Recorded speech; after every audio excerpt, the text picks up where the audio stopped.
This is TWiT. Apple has a new coronavirus app. Yeah. Which is, it's information I guess we've all had access to all along, but coming from Apple, is it more trusted? Is it more valuable? The fact that it's on your phone, you still have to download it. They didn't push it out. Yeah. There's also a website that you can go to. Right. What is apple.com/COVID-19? What is it? I don't remember. Oh, let's see. I can type it in and see. I bet that would work. I haven't looked it up. It doesn't work by the domain. I don't feel compelled to. Yeah, /COVID-19. -19. COVID-19. Yeah. So, why are they doing this? To do something? I think there's a lot of misinformation that has been out in the world and confusion and even But is it Apple's job? I mean, they're a tech company. Is it their job? Shouldn't the CDC's website be They're an definitive? American tech company, Leo, and I hate to put it in those terms, but there's a lot of abdication to enterprise in the U.S., especially in the last 20, 30 years. Oh, that's a good point. Where I think a lot of Renee, I think in England, sorry. Leo, actually, I'm sure that you've been receiving emails from all of the different companies that you have some sort of information with, and here's the information about what we're doing about COVID-19. So this is Apple's way of doing that, of like providing some information. And I think that it makes them look good. The more of these organizations get together and they say, we're trying to combat misinformation or confusing information by pointing you to the exact information that you need to help you get through this situation. They look good. We like that. It's a benefit to them to have that kind of information. It almost feels like, though, Apple has a constituency. Like, well, we have to do this because there's some of our customers expect us to do this, as opposed to the CDC or the federal government. That's a little weird to me. But I think going back to what I was just saying before, like in a lot of countries, like England, the National Health Service put out an app, and in Canada, everything is coming from the government. But in the U.S., like they're waiting for companies to donate masks, and it seems like there's a vacuum of leadership, and companies are not only trying to fill it, but are expected in a way to fill it. And Apple's looking around and going, where is this information? We're curating out. All right, fine. We're a company that has deep social commitments, and we believe in a bunch of civil things. And if nobody else is doing it, we'll just do it. Yeah, I mean, I'm not knocking it. It's a good thing to have. It's a good tool. As many places as can have it should have it.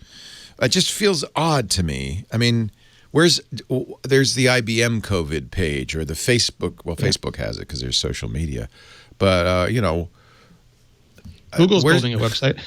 Yeah. No, I think some of this is actually to appease the White House, right? To say, hey, we see, we're good, we're doing something. Because they're expecting companies to do it. Right. Yeah, because of that expectation. Yeah. Well, not only that, but there is.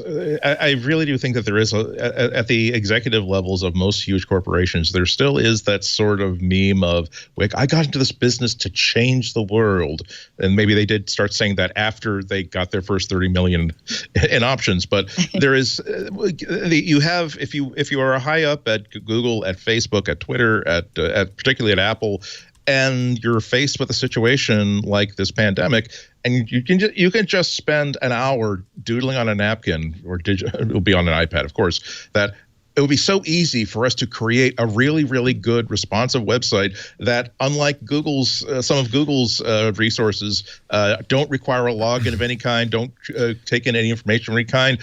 Please tell their boss. Please tell us we can do that. And I feel like it's peculiar. It's peculiar to the tech industry. You don't see here. If I go to Pepsi.com/COVID-19. Well, they're making sugar water, Leo. But I'm just saying this is a peculiar point of view of the tech industry, that somehow we are stewards of the society or something. Look at Bill Gates go. I mean, he's everywhere. He's like the CDC on TV these days. And Bill, that's different because this has always been his thing, right? Is public health. That's his charity. So I understand that. But there's also a difference in that tech companies are in a position, because they are the communications network for the world, because they're the dissemination grid for information and for people who are looking for reassurance and looking for solutions. They were going to help people find it. They're in a position to do that sort of thing. Just as, excuse me, just like people who are in the brewery in the alcohol industry are stopped making liquor, they're stopped making beer, and they're making alcohol and making hand sanitizer to send to other companies. There are factories that don't have any experience in building healthcare devices, but they have experience in creating a workforce. They have a huge workforce. They have manufacturing capability, and so they want to switch from making Billy Bass talking fish to making an important valve for a respirator that's needed, or even respirator bags. So I'm willing to give until I'm willing to be a little bit open to, a lot open to simply saying they're in this kind of crisis. Everybody wants to do something. And if you can do something that's actually positive, all the better. But there is that impulse in everybody that I myself was thinking, gosh, I know there's like an animal shelter just like a few miles up the road. Are they having problems? Should I foster 3 cats and 2 dogs? Because I got room here and I'm going to be here all day anyway. You want? I've seen so many cute cat photos from so many people who are stuck at home with their cats all day that now I'm like, I'm saying that if I see a cat on the street, I'm going to assume it's a stray. I'm going to cut off its collar, not bother chipping it, and I'm going to rescue it. But yeah, so Andy, I'm going to say I don't think that it's as altruistic as that, and Leo and everybody. I think it's a corporation, and it wants to look good because it wants to give us the impression that it's good, and we will buy stuff from this company. There's not a human behind there saying we should be doing better. There are humans that work at Apple that are saying that. But I think this kind of thing, it's really all about looking good so that we like them more. And I'm in the COVID-19 app, Apple's COVID-19 screening tool app. And one of the things that they offer in here is updates from Apple News. So they're redirecting you to Apple News so that you can read articles that have been screened and vetted to make sure that it's got proper information. And guess what? There's going to be at least one article in there that you have to have a News Plus subscription.